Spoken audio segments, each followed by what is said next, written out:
Yang kami hormati Bapak Wadir Tindak Pidana Eksus Bareskrim Polri, yang kami hormati Kasubdit 5 Direktorat Tindak Pidana Eksus Bareskrim Polri, penyidik Direktorat Siber, dan tentunya rekan-rekan media yang saya cintai dan saya banggakan. Siang ini kita kembali bertemu dalam rangka press release dari Direktorat Tindak Pidana Eksus Bareskrim Polri, di mana beberapa waktu yang lalu setelah Direktorat Tindak Pidana Eksus ini melakukan pengungkapan, yaitu edisi cash, dan beberapa waktu lalu telah melakukan pengungkapan penipuan, penggelapan tindak pidana pencucian uang dengan modus obligasi fiktif, obligasi Dragon atau obligasi Cina. Kali ini Direktorat Tindak Pidana Eksus kembali menorehkan capaian atau melakukan penindakan, yaitu mengungkap dan telah menangkap para tersangka kasus penipuan, juga tindak pidana pencucian uang, tindak pidana perlindungan konsumen, dan juga tindak pidana yang melanggar Undang-Undang Informasi Transaksi Elektronika dengan modus para tersangka yang ditangkap menggunakan aplikasi yang mereka namakan RP Cepat, di mana aplikasi ini menawarkan pinjaman online melalui internet, di mana modusnya menjanjikan kepada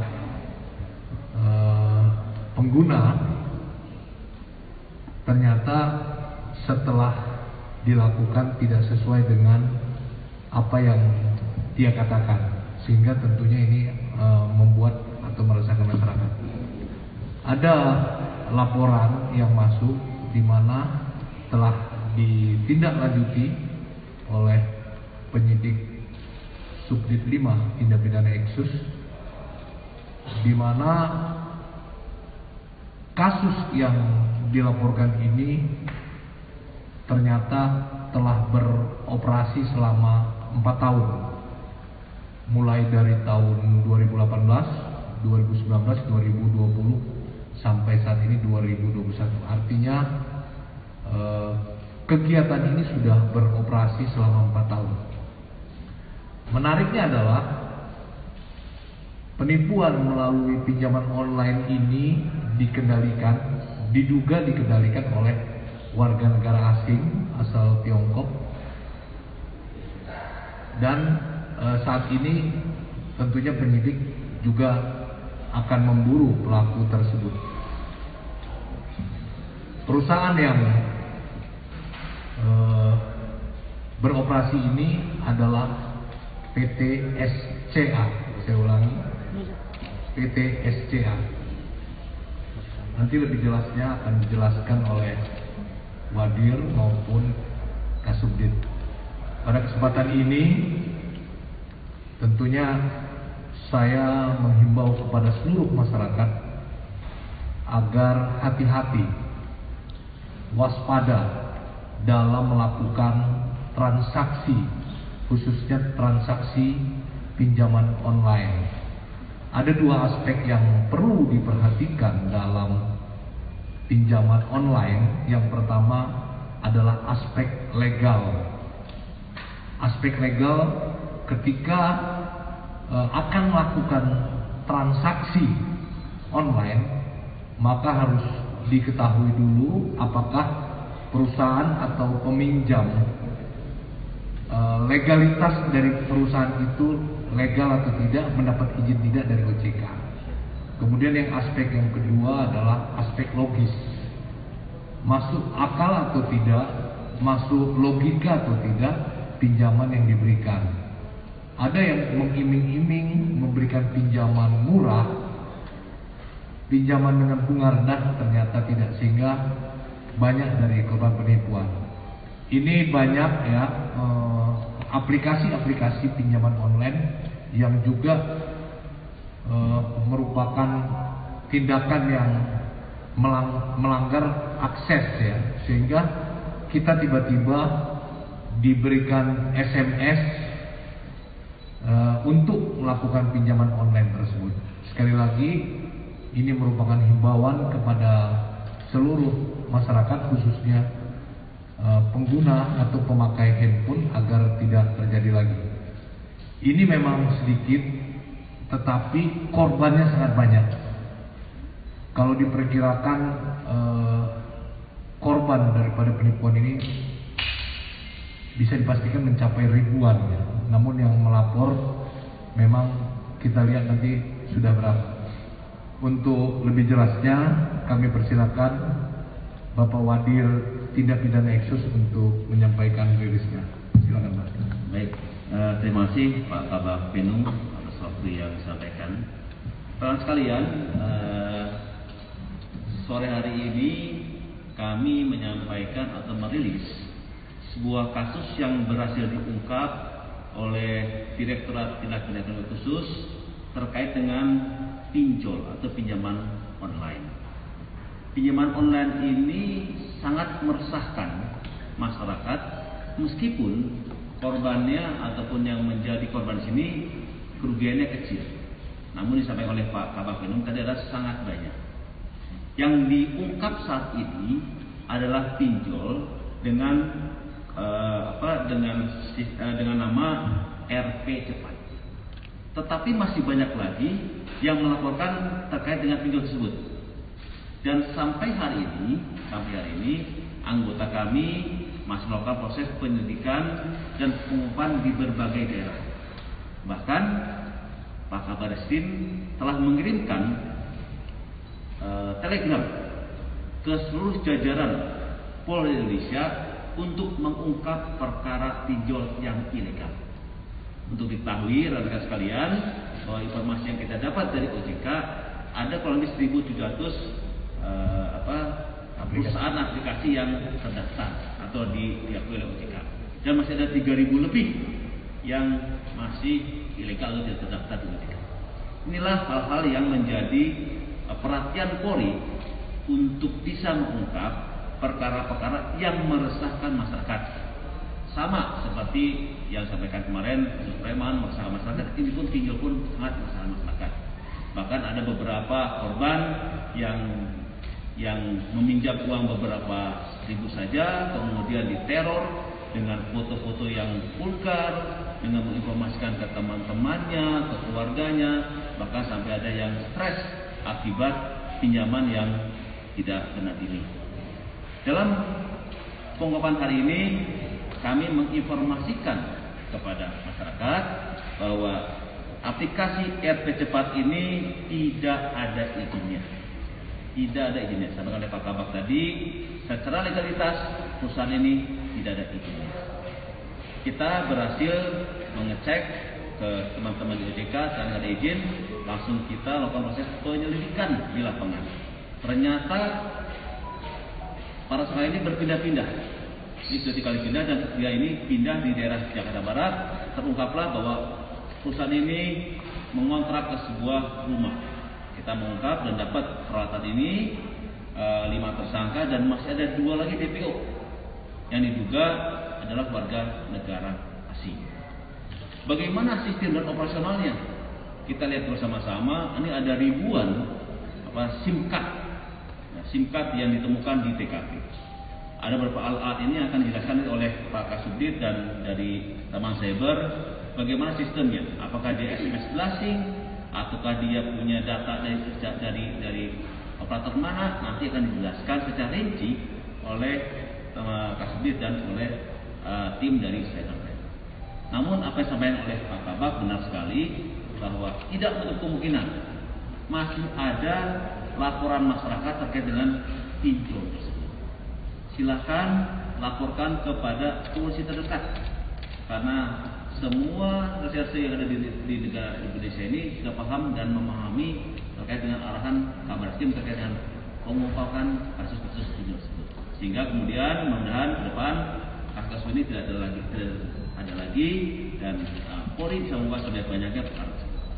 Untuk lebih jelasnya untuk mengenai bagaimana metodenya, kemudian teknisnya akan dapat SIM card lebih banyak, saya serahkan kepada Kasubdit. Terima kasih.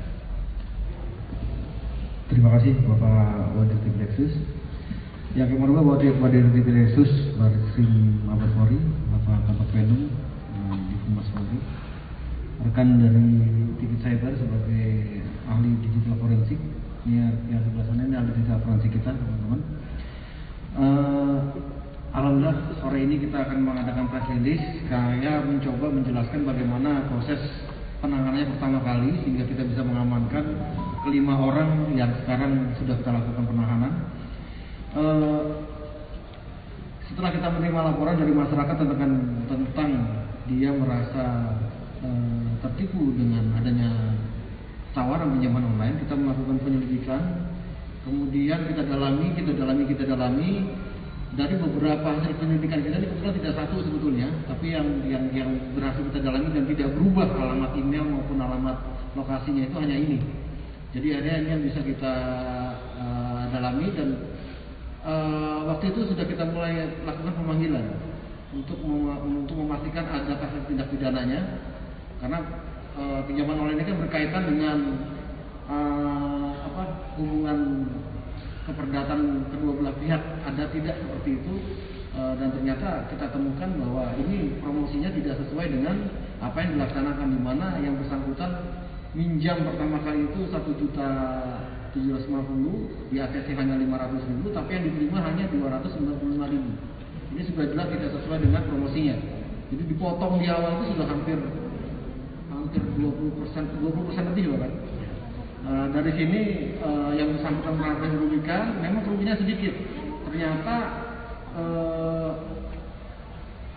kami juga mendapat informasi bahwa SMS blasting yang dilakukan pinjaman online ini di luar itu sudah sangat meresahkan masyarakat, bahkan sudah mencapai tahap pembulian, lalu bahasa-bahasa sarkasme dan sebagainya.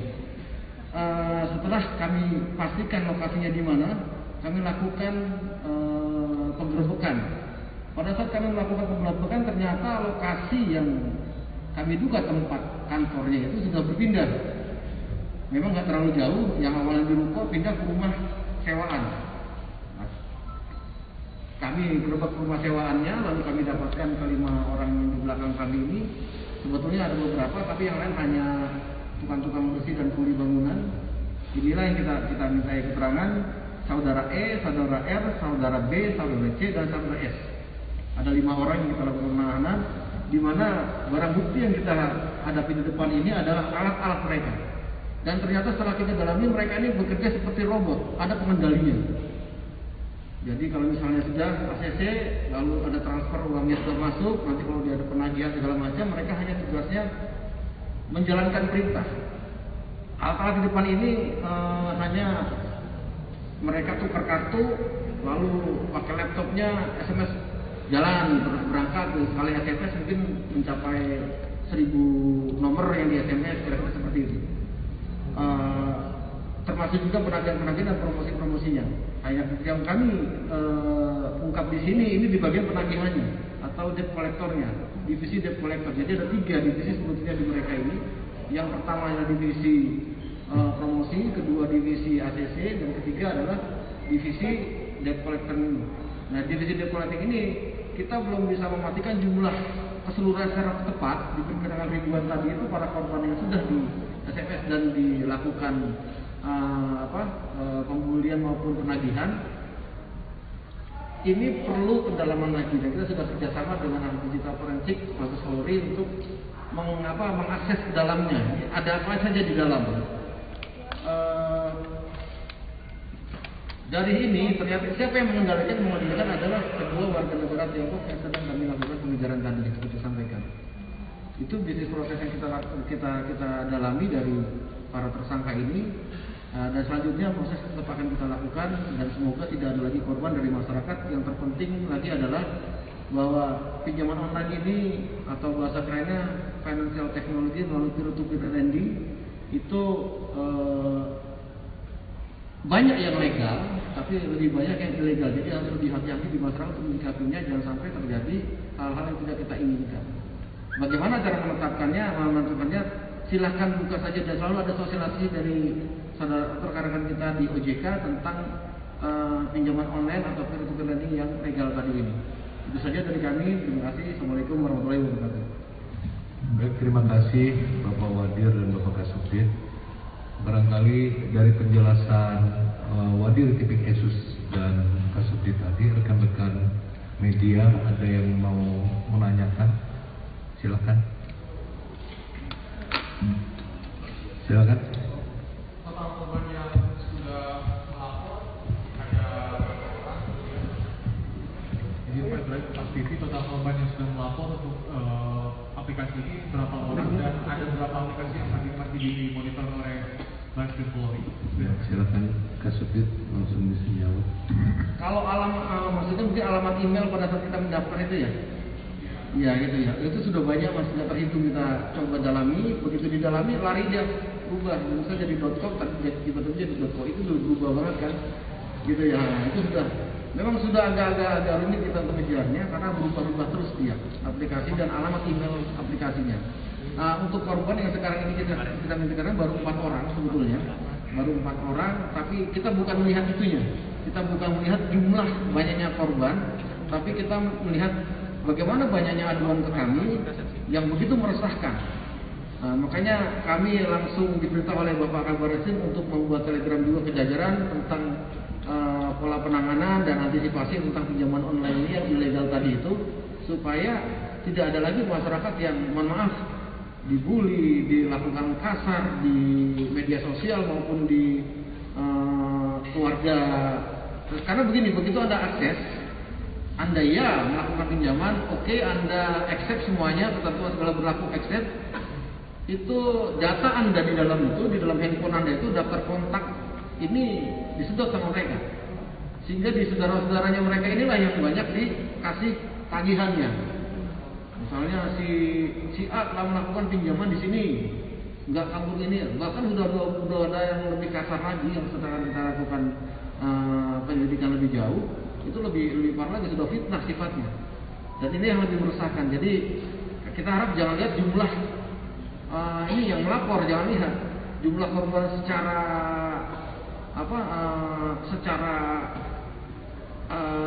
sosial itu jauh lebih tinggi sebetulnya dibanding jumlah kerugian yang ditimbulkan oleh satu persatu korban tadi. Pak. Ya, mana? Ya, Michael. Izin Pak mau nanya sedikit Pak terkait kalau untuk perkara yang RP cepat ini ya, itu tuh dia sebenarnya modus untuk mendapatkan data pribadi kan dibilang kan bisa disedot ya Pak.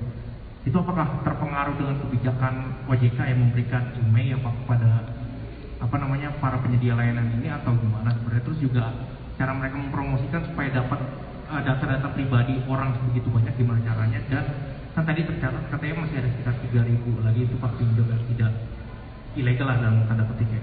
Itu tuh bagaimana cara menertibkannya Pak yang 3.000 itu? Nah, makasih. Baik, terima kasih untuk pertanyaannya. Saya mau tambahkan dulu tadi yang ditanyakan tadi.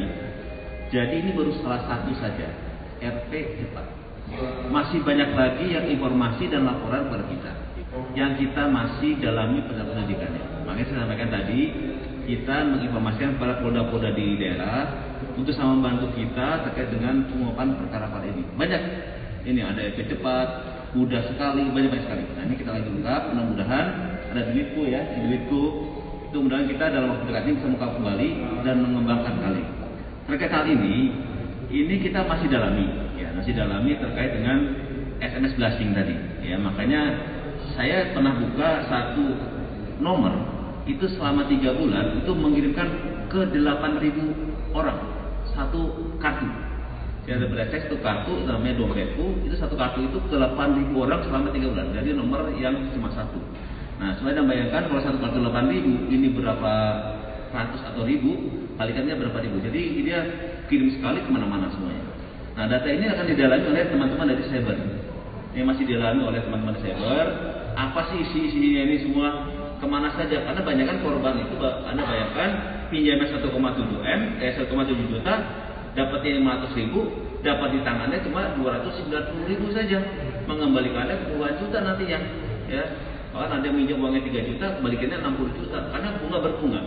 Kalau tidak dibayar, dia akan membuat ke teman-teman yang tadi bahwa si A ini telah mengambil uang perusahaan, bahkan tadi itu kasar lagi, dan foto-foto udah di crop, kemudian dikirim gambar-gambar yang tidak senonoh, itu banyak sekali. Nah, untuk itu ini masih pendalaman, mudah-mudahan ya ini baru satu kasus ini, ke depan kita bisa ungkap perkara-perkara lain seperti dompetku dan lain sebagainya. Itu yang menjadi saya.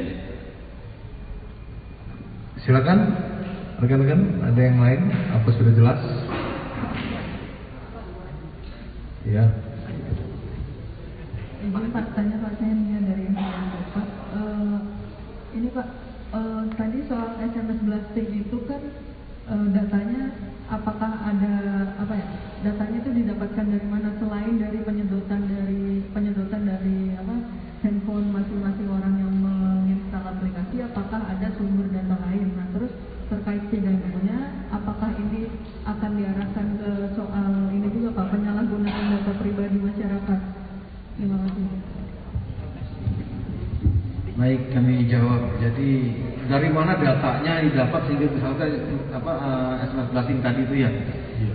Jadi gini teman-teman, ini ada 3 orang yang sudah kami minta keterangan. Jadi identitasnya digunakan. Nomornya sudah tidak digunakan, tapi identitas nomornya masih ada. Ini kita dalami terus, kira-kira nanti kena apanya gitu. Maka di dalam perkara ini juga kita kenal Undang-Undang ITE, yaitu illegal access, di mana para pelaku melakukan akses ke nomor-nomor yang sudah tidak aktif itu, lalu mengambil data. Sementara, jadi 2 kali dia ngambil data dari nomor yang ilegal tadi itu, nomor yang sudah tidak aktif, ada nomor Anda nggak pakai ini nomor. Mungkin di teman-teman juga ada yang pernah nomor gue itu nggak bisa dipakai ya. Nah, ini berarti mungkin ada datanya lagi diambil nih gitu. Ngerti maksud saya? Ya. Jadi 2 kali dia. Pertama, dia ngambil nomor yang sudah tidak aktif tadi atau nomor orang dihack, diambil datanya. Yang kedua, yaitu yang dari yang daftar nanti online. Begitu dia daftar, accept aplikasi kerja, nyedot. Nah, nyedotnya ini diambillah ke dalam laptopnya, lalu kemudian dia akan tulis SMS-nya pun mereka ini nggak ngerti isinya. Ini di belakang kita ini nggak ngerti isinya. Semuanya sudah dari pengendali. Yang 2 orang, yang 2 orang Tiongkok tadi itu, diduga 2 orang Tiongkok tadi itu masuk melalui laptop, masuk dia langsung ketik gini aja langsung nih, ada berapa nih? Ini nggak cuma segini nih, tuh yang di bawah juga banyak. Jadi sekali send kira-kira berapa kartu itu yang masuk itu. Nah, setiap kartu itu sudah mencakup identitas yang tadi disampaikan. Sehingga akan banyak ke dia. Jadi SMS ke nomor ini sekali keluar semua. Langsung ke nomor saya. Banyak sekali. Atau ke nomor yang ada di kontak, bisa bapaknya, bisa ibunya, bisa saudaranya, bisa temannya, bisa pacarnya. Paham ya, kira-kira begitu kira-kira caranya. Makanya kita kenakan juga undang-undang ITE berupa illegal access dengan ancaman 10 tahun. Ya.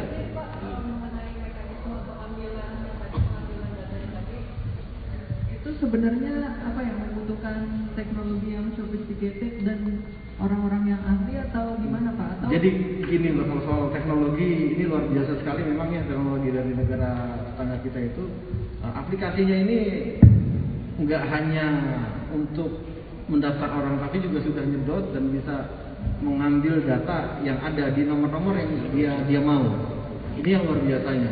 Makanya kalau di bahasa kerennya itu ada telekom fraud, gitu ya.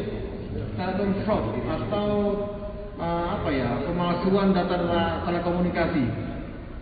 Itu yang kita dalami terus. Makanya kami juga berkoordinasi dengan nanti mungkin provider Telkom, provider XL dan lain sebagainya untuk mendapatkan kok bisa dijebol sampai seperti itu.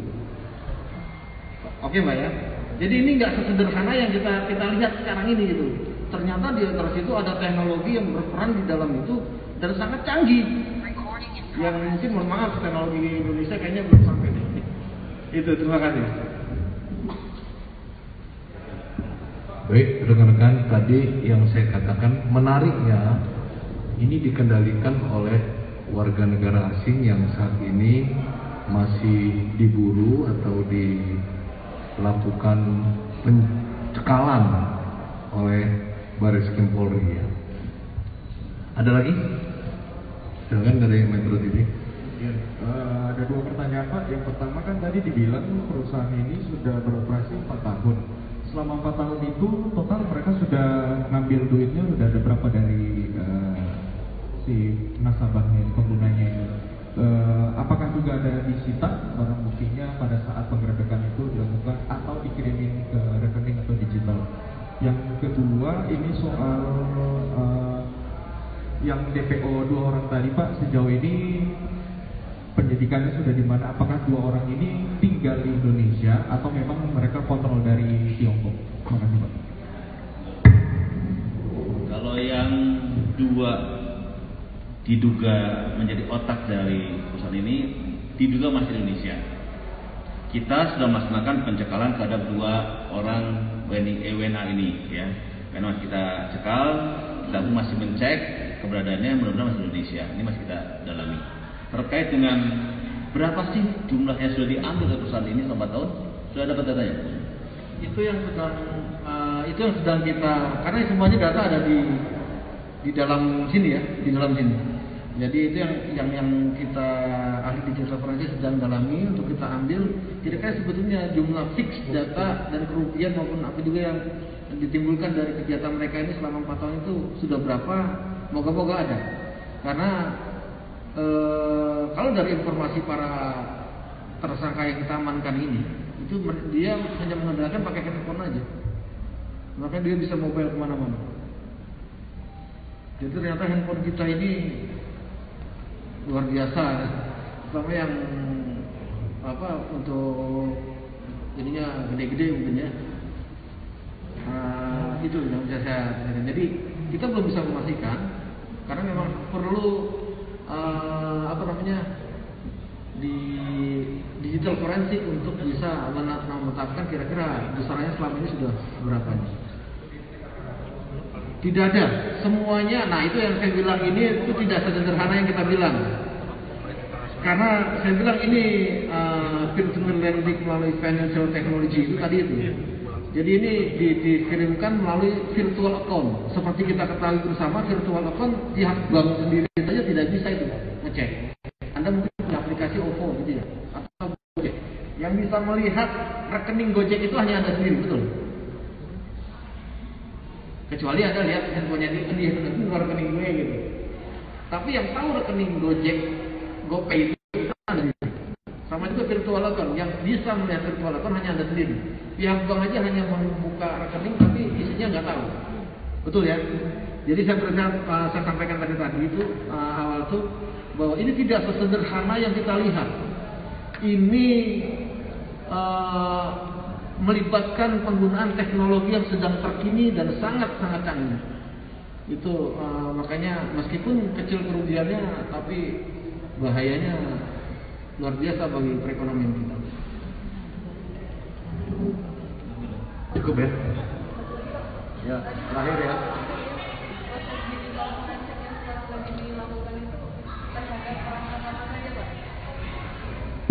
Proses digital forensik yang sedang dilakukan saat ini tuh dilakukan terhadap perangkat apa saja dan targetnya mendapatkan informasi apa saja betul?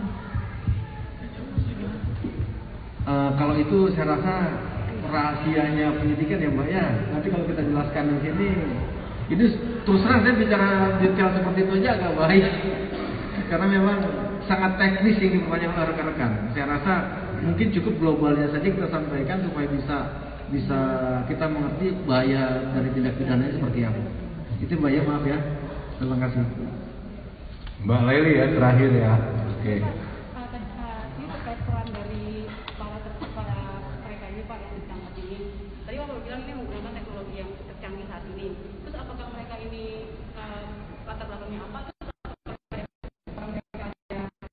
dilatih atau gimana gitu Pak? Mengingat tadi Pak bilang ini kan menggunakan teknologi lainnya, apakah mereka latar belakang mereka dari apa, terus apakah mereka dilatih atau gimana gitu? Latar belakang daripada Latar belakang pelaku ini kebetulan mahasiswa semua ya? Iya, mahasiswa semua ya. Lulusan SMA ya. Jadi begini Mbak, sebetulnya yang nggak perlu yang pinter-pinter banget juga untuk menjalankan ini. Mereka itu kayak robot kok. Jadi ada kode dikirim ke SMS dia. SMS ke ini dia tinggal masukin nomornya, cetek itu hidup. Isinya dia nggak tahu. Nomor sekian masukin, tekan, gitu doang. Isinya dia nggak tahu, dia nggak tahu. Ngerti ya Mbak ya? Tapi ada pelatihan. Apanya? Ada pelatihan dulu sebelum mereka.